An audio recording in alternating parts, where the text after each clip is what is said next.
오늘부터 천국에 대한 이야기를 좀 나누려고 그래요. 우리가 본 적도 없고 또 그 천국에 대해서 성경에서 배우기는 배우지만은 잘 그려지지 않는 나라입니다. 그래서 이 천국에 대해서 성경이 말하는 그 모습을 오늘 여러분들과 함께 나누고 또 앞으로도 한 몇 주간 말씀을 나누려고 해요. 천국은 실제 있습니다. 천국은 실제가 있는데 그 천국의 모습이 어떡할까 하는 부분에 대해서는 여러 사람들이 환상으로도 보고 또 어떤 사람들은 꿈으로도 꾸고 그런 이야기들을 하잖아요. 근데 그게 대부분이 가짜예요, 가짜. 그래서 진짜 성경의 천국의 모습은 성경에서 보여주는 것 외에는 볼 수가 없습니다. 요한계시록에서도 천국의 모습을 볼 수가 있는데 그거는 22장 끝부분으로 가서 볼 때에 이제 어느 정도 볼 수 있지 확실하게 볼 수는 없어요. 그렇지만 예수님은 많은 비유를 통해서 천국이 어떤 나라인지를 말씀해 주셨습니다. 그래서 오늘은 먼저 이 천국은 어떤 왕의 나라인데 어떤 왕이냐 하면 아들을 위하여 혼인잔치를 베푼 왕의 나라와 같습니다. 자, 이 아들은 예수 그리스도입니다. 예수 그리스도를 위해서 혼인잔치를 베푼 왕의 나라, 그곳이 천국입니다. 여러분들이 천국에 들어가게 되면 그 천국의 삶은 예수 그리스도의 혼인잔치에 참여한 사람인 거죠. 천국은 혼인잔치입니다. 예수 그리스도가 신랑이시고 우리는 신부들이에요. 때로는 그 천국의 청함을 받은 손님이라고도 말합니다. 오늘 말씀은 손님으로 이야기를 하고 있습니다. 어쨌든 간에 신부로 혼인잔치에 참여를 하든 또는 손님으로 혼인잔치에 참여를 하든 천국은 아들을 위하여 잔치를 베풀어 놓은, 혼인잔치를 베풀어 놓은 그런 나라다라는 것입니다. 하나님께서는 먼저 아들의 혼인잔치에 특별한 사람들을 초청을 하셨습니다. 그런데 그 특별한 사람들이 주님의 그 초청을 받고 왕의 초청을 받고 거절을 하였어요. 이 특별한 사람은 성경에서는 유대인이라고 말합니다. 구약 성경에 등장하는 이스라엘 민족이 바로 특별한 사람들입니다. 여러분 성경에 한번 보십시오. 성경에 보시면 2절 보시면요, 천국은 마치 자기 아들을 위하여 혼인잔치를 베푼 어떤 임금과 같으니 그 종들을 보내어 그 청한 사람들을 혼인잔치에 오라 하였더니 오기를 싫어하거늘. 아들의 잔치에 오기가 싫은 거예요. 만약에 아들의 잔치가 아니었다면 자기들을 위한 잔치를 왕이 베풀어 주었다면 또는 다른 뭔가 자기들이 좋아하는 그런 어떤 잔치를 베풀었다면 참석했을 수 있어요. 그런데 아들의 혼인잔치에는 가기 싫은 거예요.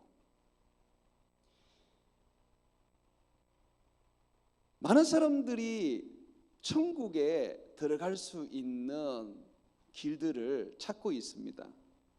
도덕적으로 살면, 또 자기 수양과 수도 생활을 하면, 또는 착하고 선하게 살면, 신을 잘 믿으면 등등 이런 걸 가지고 천국에 들어갈 수 있다고 생각해요. 그러나 천국에는 못 들어갑니다. 천국은 왕의 아들을 위하여 베푼 혼인잔치입니다. 아들의 혼인잔치에 청함을 받은 사람들만이 들어갈 수가 있습니다. 아들의 혼인잔치를 기뻐하고 그 아들을 진심으로 축하해 줄 사람들만 들어갈 수가 있는 것입니다. 그래서 성경에 보게 되면 오직 예수 그리스도, 하나님의 아들이 예수 그리스도죠. 예수 그리스도를 믿음으로 말미암아 천국에 들어가고 오직 예수 그리스도를 사랑하고 섬기고 그를 따름으로 말미암아 천국에 들어갈 수 있다. 그렇게 이야기를 하는 거예요. 먼저 청함을 받은 사람들, 성경에서는 비유로 말씀하고 있지만 유대인들이었습니다. 그런데 그들은 천국을 거절했어요. 왜 천국을 거절했느냐면 5절에 한번 보십시오. 그들이 돌아보지도 않고 한 사람은 자기 밭으로 한 사람은 자기 사업하러 가고 그 남은 자들은 종들을 잡아 모욕하고 죽이니. 이 세상의 삶이 자기들에게는 더 중요한 거예요. 아들의 혼인잔치보다 이 세상에서의 살아가는 삶이 더 중요한 거예요. 농장을 하는 사람은 그 농장을 돌보면서 짐승을 먹여야 되겠고, 시장에서 일을 하는 사람들은 시장에 가서 물건을 파면서 거기에서 이문을 남겨야겠고, 또 자기에게 주어진 여러 가지 일들이 있기 때문에 그 일들을 해야 해서 혼인잔치에 올 수가 없는 것이죠. 그 혼인잔치에 오라는 이 촉종장을 가져온 왕의 종들조차도 싫어해서 그들을 잡아 죽였습니다. 여기서 말하는 이 촉종장을 가지고 손님들을 청한 분들은 선지자들입니다. 구약의 선지자를 비유하는 이야기예요. 그래서 왕이 어떻게 하셨습니까? 왕이 분노해서 군대를 보내어 진멸하게 됩니다. 7절 보십시오. 임금이 노하여 군대를 보내어 그 살인한 자들을 진멸하고 그 동네를 불사르고, 그리고 난 다음에 왕이 이렇게 말합니다. 혼인잔치는 준비되었는데 내가 먼저 초청장을 주고 초청을 했는 사람들은 합당하지 않다. 그들은 자기의 삶이 바쁘고 자기의 일이 중요했기 때문에 내 아들을 위하여 기꺼이 축하해 주러 오지 않았다. 버려라. 그렇게 말합니다. 그러면서 이제 너희는 길거리에 가서 만나는 대로 다 초청해서 오라고 말합니다. 한번 보시죠. 9절입니다. 내 거리의 길에 가서 사람을 만나는 대로 누구를 만나든지 혼인잔치에 청하여 오라 한대.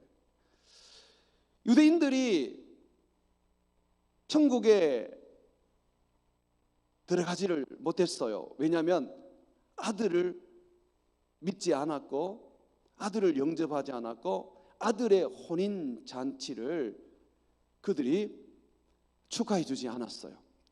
그래서 이제 주님께서 탁치는 대로 모든 사람을 만나는 대로 그들을 다 초청하라고 말씀하셨습니다.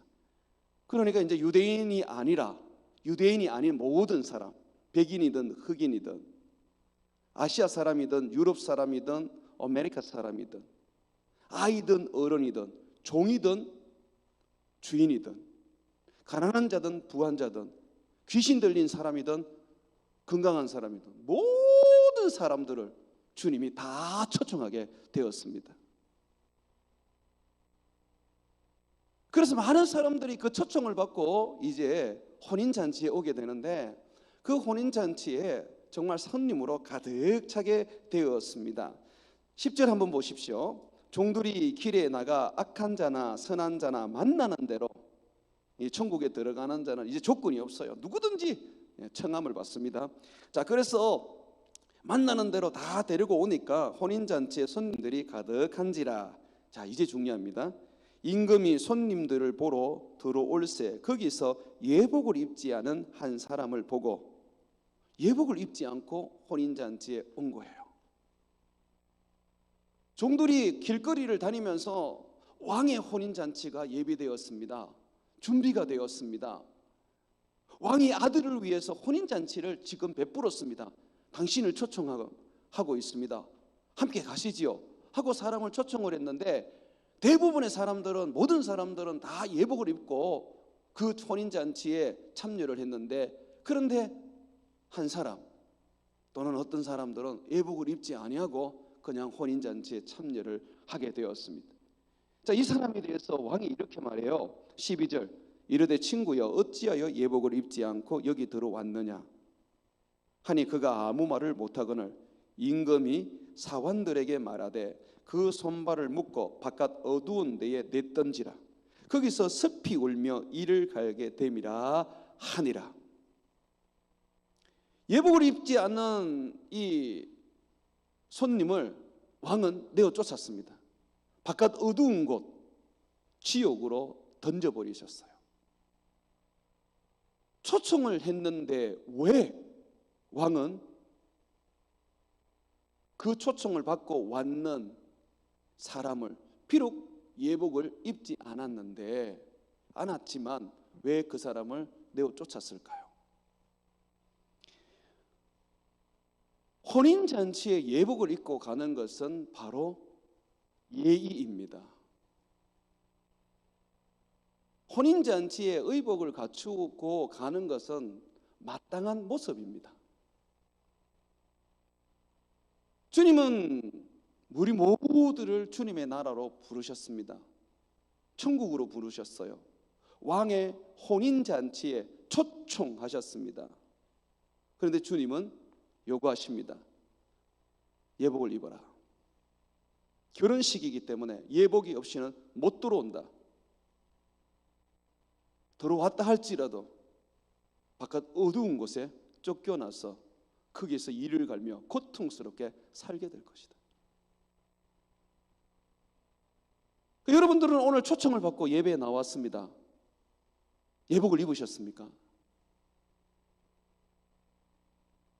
유대인들은 초청 자체를 거부했습니다.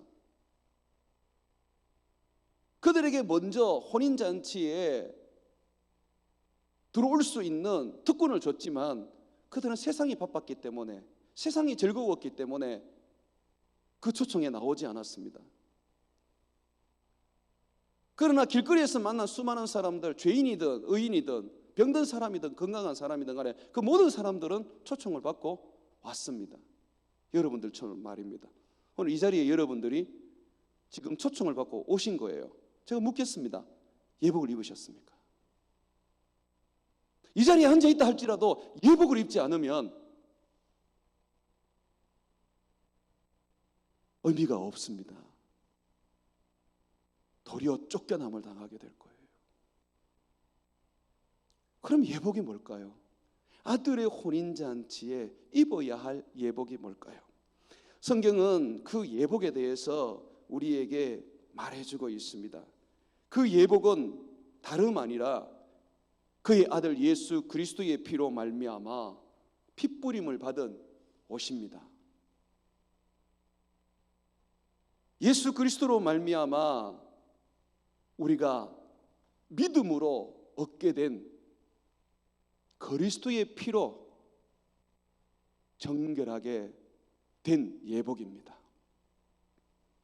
성경은 이렇게 얘기를 해요. 너희가 예수 그리스도를 믿고 그분과 함께 세례를 받았다면 너희는 그리스도의 옷을 입은 것이다. 예복을 입은 것이라고 말해요. 혼인잔치, 아들의 혼인잔치에 초청을 받았다고 해서 그 혼인잔치에 들어갈 수 있는 게 아니에요. 예복을 입어야 돼요. 다시 말해서 예수 그리스도, 그분을 진심으로 믿고 나의 구주로 영접을 하고 그분을 내가 예복으로 입어야 하는 것이죠. 그런데 이 예복은 그의 핏부림이 있어야 합니다. 그것은 뭘 의미하느냐면 예수님이 죽으셨다는 것, 예수님이 십자가에 죽으셨다는 것, 날 위하여 내가 입은 예복에 피가 뿌려져 있기 때문에 날 위하여 죽으셨다는 것을 믿어야 하는 것이죠. 한번 정직하게 한번 우리 자신을 한번 돌아보십시오. 예수 그리스도가 여러분을 위하여, 나를 위하여 죽으셨다는 것을 믿으십니까?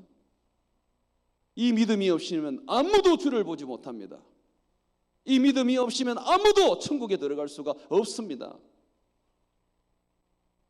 수많은 사람들이 예배당에 와서 앉아 있을지라도 그 예배당이 천국 잔치와 같이 하나님의 초청을 받은 곳이라 할지라도 예복이 없이는 주님께로 나갈 수가 없습니다. 천국에 들어갈 수가 없습니다.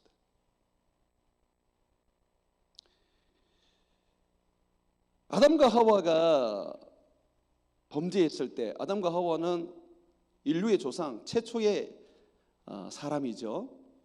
이 아담과 하와가 범죄했을 때 그들은 하나님을 피해 도망을 갔습니다. 죄를 지으면 나타나는 현상이 뭐냐 하면 하나님을 피하는 거예요. 죄를 지으면, 크리스찬들이 죄를 지으면 가장 먼저 나타나는 현상이 이겁니다. 기도가 중단이 되어 가고 예배가 드려지지 않게 됩니다. 예배 드리는 게 참 힘들어져요. 기도하는 게 너무 어려워져요. 왜냐하면 죄가 하나님과 우리의 사이를 탁 갈라버리기 때문에 우리는 영적인 존재여서 바로 표시가 나는 거예요. 그러니까 여러분들이 예배가 자꾸 등한이 되고 기도하는 게 힘들어지고 기도가 하기 싫어질 때 여러분은 그것을 생각하셔야 됩니다. 사단이 아니라 죄가 지금 여러분 속에 들어가 있다는 것이죠. 아담과 하와가 좀 죄를 짓고 이제 하나님을 떠나게 되는데 하나님께서 이 죄 지어서 도망간 아담과 하와를 찾아가셨습니다. 그리고 그들의 죄를 용서해 주시고 구원하여 주셨어요. 그러면서 다시 하나님께로 데리고 오실 때 하나님은 짐승을 잡아서 짐승의 가죽으로 옷을 만들어 아담에게 하와에게 입혔습니다. 그래서 아담과 하와는 짐승의 가죽으로 옷을 입은 후에 그 옷으로 주님 앞에 나갈 수가 있었습니다. 그때 그 짐승의 가죽이 바로 예수 그리스도의 옷을 상징합니다. 짐승의 가죽으로 옷을 입혔으니까 어떻게 됐겠어요? 짐승은 죽여야 되는 거죠. 그래서 성경에 보면 우리의 믿음을 뭐라 그러냐면 예수 그리스도를 입었다, 예수 그리스도로 옷을 입었다, 그렇게 얘기를 하는 거예요. 예수 그리스도의 죽으심을, 나를 위하여 십자가에 못 박혀 죽으심을 내가 믿고 그 십자가의 죽으심을 내가 옷을 입지 않으면 우리의 믿음은 가짜입니다. 예수님이 하나님의 아들인 거 여러분 믿습니까? 귀신도 믿어요. 그러면 귀신도 천국 가겠네요. 예수님은 귀신 천국 못 간다 그랬어요. 그들을 위하여 예배된 지옥이 있습니다. 그들은 지옥으로 갑니다. 여러분 오늘 제 말 잘 들어야 돼요. 교회는 여러분들을 위로하고 격려하고 여러분의 삶에 있어서 세상을 살아가는데 뭔가 여러분들에게 어떤 용기를 북돋워 주는 곳이 아닙니다. 그런 메시지를 주실 때도 있지만은 그러나 교회의 궁극적인 목적은, 복음의 목적은 영혼을 구원하는 거예요. 우리는 지금 천국을 가느냐 지옥으로 가느냐 하는 그 갈림길에 서 있는 것입니다. 내 부모님이 예수님을 믿기 때문에 나도 천국 갈 수 있다, 착각입니다. 유대인들이 그랬잖아요. 그런데 그들은 아들의 혼인잔치에 초청을 받았음에도 불구하고 오지를 않았지 않습니까? 부모의 어떤 믿음과 부모의 신앙을 따라서 나도 천국에 갈 수 있다는 것은 착각입니다. 누가 도대체 그렇게 가르치던가요? 나의 믿음으로 천국을 가는 거예요. 우리는 우리 자신을 점검해 봐야 됩니다. 교회를 수년 다닌 게 중요하지 않습니다. 얼마나 많은 예배를 드렸느냐, 그거 중요하지 않습니다. 우리가 점검해야 되는 부분들은 내가 누군가, 내가 예수님을 믿고 내가 예수님의 제자가 되었는가, 나는 영혼의 구원을 얻었는가, 나는 죽어도 천국을 가는가 라는 부분에서 확인해야 돼요. 점검해야 돼요. 죽어보면 알겠지. 그때는 늦습니다. 지금 점검하셔야 돼요. 귀신도 예수님을 압니다. 그래서 성경은 우리에게 말합니다. 예수님을 아는 정도가 아니라 나를 위하여 십자가에 죽으신 것을 내가 믿고 십자가에서 죽으신 그 예수님, 그리고 죽음에서 다시 부활하신 예수님을 내가 영접하는 거예요. 사람이 마음으로 믿어 의에 이르고 입으로 신하여 구원에 이른다라고 할 때에 뭘 마음으로 믿느냐면 예수님께서 죽으시고 부활하신 것을 믿는 거예요. 믿음이 아니면 우리는 예복을 입을 수가 없어요. 믿음이 곧 그리스도의 옷을 입는 것입니다. 그리스도로 옷을 입는 것입니다. 믿음이 바로 그래요. 많은 목사님들이 하나 잘못 가르친 게 뭐냐면 구원받을 자는 정해져 있다고 하는 부분입니다. 얘기 들어봤죠? 택함 받은 사람. 내가 물어볼게요. 여러분 택함 받은 사람입니까? 그럼 뭐로 알 수가 있어요? 도대체 뭐로 여러분들이 택함 받았다는 것을 지금 내세울 수 있는 거예요? 택함 받은 사람은 뭐 이렇게 살든 저렇게 살든 뭐 결국은 천국 간다. 목사님들이 그런 얘기를 하던데 도대체 무슨 근거로 그런 이야기를 합니까? 자, 오늘 택함이라는 이야기가 나옵니다. 14절에 보게 되면 청함을 받은 자는 많되 택함을 입은 자는 적으니라. 택함이 나오지요. 지금 혼인잔치에 대한 이야기를 하시면서 거기에 초청받은 사람들, 청함을 받았지만은 못 들어온 사람들 정말 많았습니다. 그죠? 소도 사야 되고 밭에 나가 일도 해야 되고, 그죠? 그런데 여기 보십시오. 택함을 받은 사람은 그럼 누굽니까? 보니까 택함 받은 사람들이 우리가 생각하는 그런 택함이 아니에요. 왜냐하면 길거리에 가서 이 사람 저 사람 다 데리고 왔어요. 죄인도 데리고 오고 의인도 데리고 오고 그냥 모든 사람 닥치는 대로 걸리는 대로 다 데리고 왔어요. 맞지 않습니까? 그죠? 그런데 도대체 뭔 택함을 받은 사람입니까? 거기에 기억하십시오. 택함을 받은 사람은 예복을 입은 사람입니다. 예복을 입지 않은 사람은 천국에 들어갈 수가 없습니다. 그렇다면 여러분들이 내가 택함 받았다라고 그렇게 자신 있게 말할 수 있는 것은 나는 예수 그리스도를 나의 구주로 믿고 그의 죽으심과 그의 부활하심을 나는 의지하고 그것을 확신하며 그걸 힘입어 산다는 그런 고백이 있어야 되는 거죠. 자, 내가 물어볼게요. 예수님이 여러분의 죄를 위하여 십자가에서 죽으셨습니까? 예수님께서 여러분들을 어렵다 하기 위하여 죽음에서 다시 살아나셨습니까? 그러면 여러분이 택한 자예요. 뭐로 도대체 알 수 있단 말입니까? 모태신앙? 웃기지 마세요. 교회 나는 정말 많이 다녔습니다. 웃기지 마세요. 나는 선교하는 사람입니다. 웃기지 마세요. 나는 예배자입니다. 거짓말하지 마세요. 예수입니다. 예수 그리스도를 믿는 그 사람이 바로 택함을 입은 자들입니다. 뭘 믿습니까? 하나님의 아들이시며 나의 죄를 위하여 십자가에서 죽으셨고 나를 살리시기 위하여 그가 죽음에서 다시 살아나셨습니다. 자, 그러므로 택감을 받은 우리는 그의 죽으심과 부활하심으로 말미암아 의롭다함을 얻고 거룩함을 입은 자입니다. 우리가 거룩하게 되기 위해서 때로는 혼인잔치에 참여하기 위하여 어떤 예복을 입기 위하여 이게 굉장히 노력하는 그런 사람들을 종종 봅니다. 여러분, 노력하면 예복을 입을 수 있을까요? 정말 애쓰고 힘쓰면 거룩하여집니까? 술 끊고 담배 끊고 그렇게 막 거룩하게 살려고 막 발버둥 치고 예를 쓰면 거룩하여집니까? 아닙니다. 거룩하여지는 거는요, 예수 그리스도의 보혈로 거룩하여지는 거예요. 주님 앞에 나와야 돼요. 그래서 성경은 거룩하게 되는 것을 딱 두 가지로 말합니다. 기도와 말씀으로 너희가 거룩하여지니라.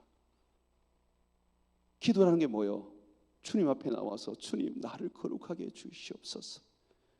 주의 은혜를 구하고 주의 능력을 구합니다. 누구의 이름으로? 예수의 이름으로.